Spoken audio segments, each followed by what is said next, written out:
भारतीय काश्यप मूर्तियाँ। परिचय। आज हम काश्यप मूर्तियों के बारे में पढ़ेंगे, उनका परिचय। भारत में काश्यप मूर्तियों का इतिहास सिंधु घाटी से आरंभ होता है।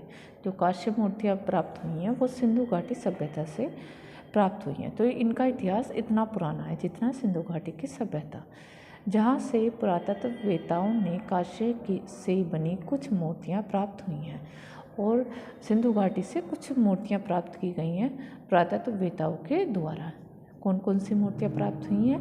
नर्तकी, रथ तथा सांड, ये 3 मूर्तियाँ प्राप्त हुई हैं सिंधु घाटी सभ्यता से। इससे सिद्ध होता है कि सिंधु घाटी के मूर्तिकार धातु विज्ञान अर्थात धातु को पिघलाकर उन्हें विभिन्न आकार व रूप में ढालने की कला से परिचित थे। इन कांस्य मूर्ति से हमें क्या पता चलता है? ये पता चलता है कि सिंधु घाटी के जो मूर्तिकार थे वो धातु को पिघलाकर विभिन्न रूप या आकार देने में निपुण थे या उस कला से परिचित थे। तब से लेकर आज तक धातु को पिघलाकर उन्हें विभिन्न रूपों, मूर्तियों, आकृतियों में ढालने की प्रक्रिया जारी है और सिंधु घाटी सभ्यता से लेकर आज तक ये प्रक्रिया जारी है। धातुओं को पिघलाकर उन्हें विभिन्न मूर्तियों का आकार देना या आकृतियाँ बनाना। मूर्ति ह्यूमन फिगर्स की मूर्ति, आकृतियाँ या कोई भी आकृति जैसे जार हो गया, पोट हो गया, इस तरीके से। कांस्य से बनी बौद्ध, हिंदू व जैन मूर्तियाँ भारत के विभिन्न भागों से प्राप्त हुई हैं और कांस्य से जो बनी हुई मूर्तियाँ हैं वो हिंदू, जैन मूर्तियाँ, हिंदू धर्म से संबंधित, बौद्ध धर्म से संबंधित और जैन धर्म से संबंधित मूर्तियाँ प्राप्त हुई हैं विभिन्न स्थानों से, जो कि ईसा की 2री सदी व उसके बाद के काल की हैं। और ये जो मूर्तियाँ प्राप्त हुई हैं बौद्ध धर्म की, हिंदू धर्म की और जैन धर्म की, वो ईसा की 2री सदी से लेकर उसके बाद तक की हैं। पुरातत्ववेत्ताओं ने कांस्य मूर्ति दामियाबाद, महाराष्ट्र से प्राप्त की है और एक मूर्ति कांस्य मूर्ति दामियाबाद, महाराष्ट्र से प्राप्त की है, जो ईसा की 1500 वर्ष पूर्व की है और जो 1500 वर्ष से भी पहले की है। यह एक रथ आकृति है और ये एक रथ आकृति है, ये वाली रथ आकृति है जिसके पहिए साधारण गोल हैं और इसके पहिए साधारण तरीके से गोल बनाए गए हैं। उस पर परिचारक को सवारी करते दिखाया गया है और जो ये रथ बनाया गया है इसके ऊपर एक परिचारक दिखाया गया है, उस पर सवारी करते हुए, रथ के ऊपर सवारी करते हुए दिखाया गया है। उसके आगे की ओर 2 बैल जुड़े हैं और ये 2 बैल जुड़े हुए दिखाए गए हैं, किंतु ये स्थिर अवस्था में, जो ये 2 बैल जुड़े हुए दिखाए गए हैं रथ में, वो स्थिर अवस्था में, गतिमान अवस्था में नहीं है। तो ये एक रथ आकृति है। ये हमें कहाँ से प्राप्त हुई है? दामियाबाद, महाराष्ट्र से, और ये 1500 वर्ष पूर्व की है, पहले की है। अब जैन तीर्थकों, बुद्ध, बोधिसत्व व हिंदू देवी देवताओं की आकर्षक मूर्तियाँ भारत के अलग अलग भागों से प्राप्त हुई हैं और जैन तीर्थकों की मूर्ति, बुद्ध की, बोधिसत्वों की, हिंदू देवी देवताओं की आकर्षक मूर्तियाँ भारत के अलग अलग भागों से प्राप्त हुई हैं, जो कि कुषाण काल, गुप्त काल तथा उत्तर भारत काल से संबंधित ईसा की 2री सदी से लेकर ईसा की 7वीं सदी की हैं और ये कुषाण काल से संबंधित हैं, गुप्त काल से संबंधित हैं और उत्तर गुप्त काल से संबंधित हैं। इसका समय पीरियड है ईसा की 2री सदी से लेकर 7वीं सदी तक की है। मूर्ति निर्माण की यह प्रक्रिया आज भी जारी है और आज भी जो ये मूर्ति निर्माण की प्रक्रिया है वो आज भी जारी है।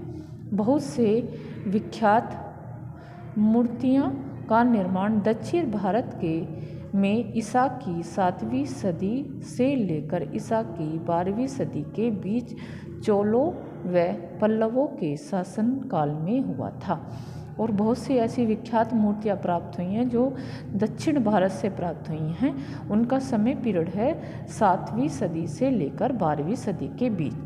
और ये किसने बनाई है? चोलों ने, पल्लवों के शासनकाल पल्लवों ने बनाई है। कौन कौन सी मूर्ति हैं? नटराज की मूर्ति है, देवी उषा, ये दोनों अभी इसी चैप्टर में आएंगी, अभी मैं आपको बताऊंगी।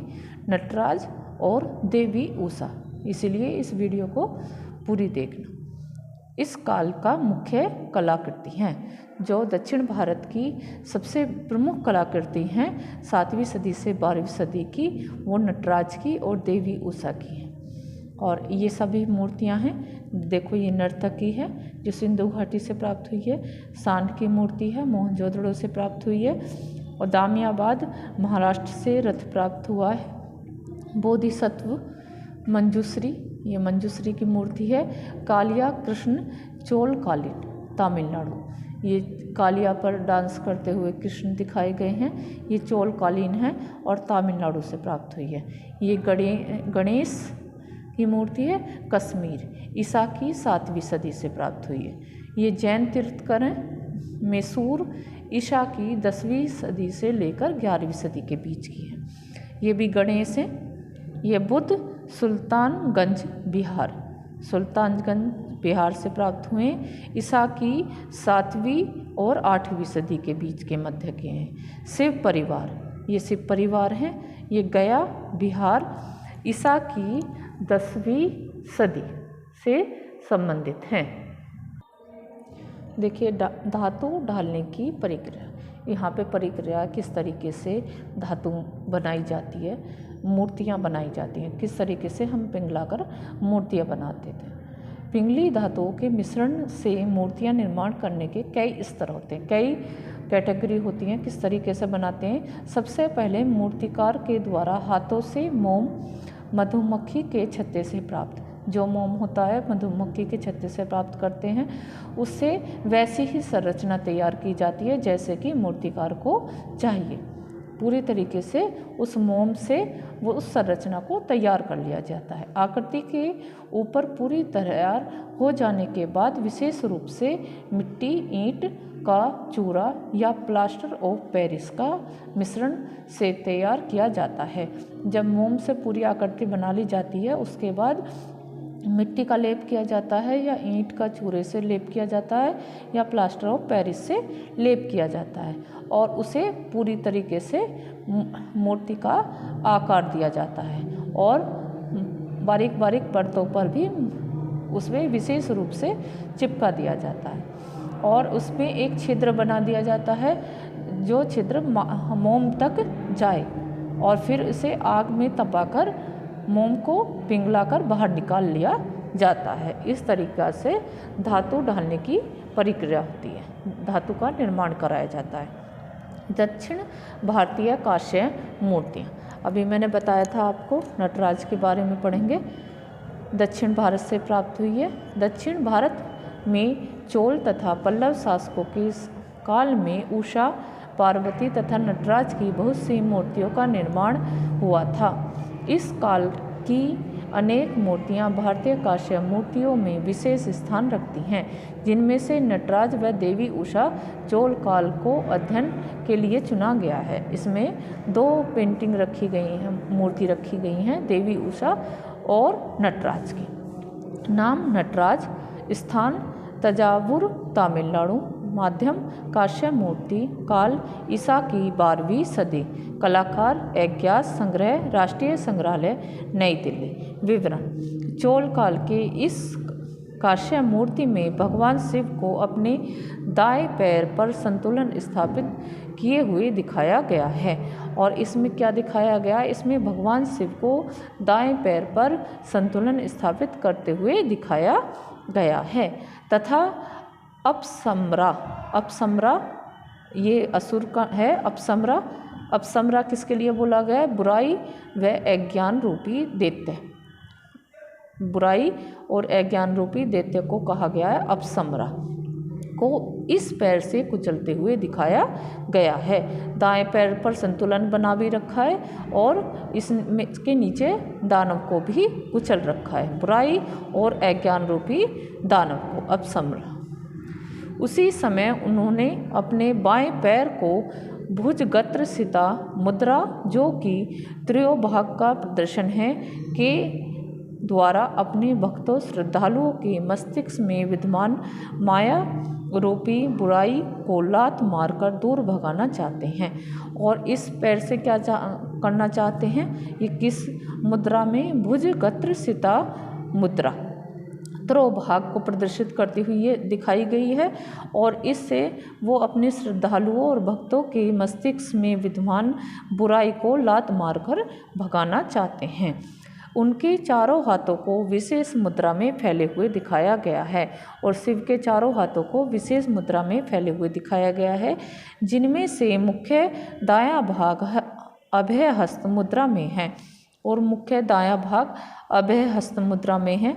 ऊपर के दाएं हाथ में उनका प्रियवाद यंत्र डमरू है और ऊपर के दाएं हाथ में ही उनका वाद्य यंत्र डमरू दिखाया गया है, जबकि ऊपर के बाएं हाथ में ज्वाला है और बाएं हाथ में अग्नि को दिखाया गया, ज्वाला को दिखाया गया है, तथा मुख्य बाएं हाथ में डोला हस्त है और मुख्य बाएं हाथ में डोला हस्त मुद्रा में दिखाया गया है, जो कि अभयहस्त मुद्रा से जुड़ा हुआ है और यह अभयहस्त मुद्रा से जुड़ा हुआ दिखाया गया है।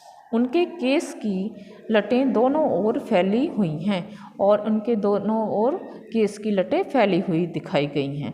इनकी इस नित्य मुद्रा को वर्ती रूपी ज्वाला माला ने घेर रखा है और जो ये शिव की नित्य मुद्रा है उसे वर्ती रूपी मतलब गोल आकार की ज्वाला माला ये जो दिखाई गई है, आग जलती हुई दिखाई गई है, तो इसके लिए वर्ड आया है ज्वाला माला।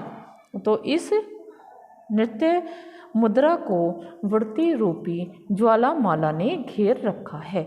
ये मूर्ति हो गई नटराज और इसे कहाँ से प्राप्त किया गया है? तंजावुर तमिलनाडु से। ये एक कांस्य मूर्ति है और चोल शासक द्वारा बनाई गई है। नेक्स्ट मूर्ति है देवी उषा। ये भी चोल शासक काल की है। नाम देवी उषा, चोल शासक काल। स्थान तंजावुर तमिलनाडु भारत। माध्यम कांस्य मूर्ति। काल ईसा की 11वीं सदी। कलाकार अज्ञात संग्रह, राष्ट्रीय संग्रहालय नई दिल्ली। विवरण। देवी उषा पार्वती अर्थात पार्वती। उषा किसके लिए बोला गया है? पार्वती माता को बोला गया है।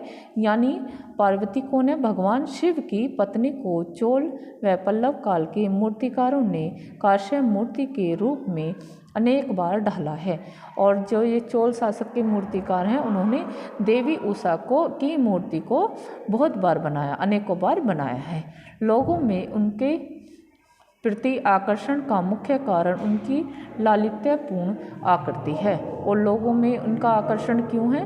क्योंकि इनकी मूर्ति जितनी भी बनाई गई हैं लालित्यपूर्ण बनाई गई हैं। आकर्षण का एक अन्य कारण उनकी लयात्मक नृत्य मुद्रा है और दूसरा कारण क्या है? उनकी लयात्मक नृत्य मुद्रा दिखाई गई है, एक लय में दिखाई गई है, स्थिर नहीं खड़ी दिखाई गई, लयात्मक मुद्रा में दिखाई गई है।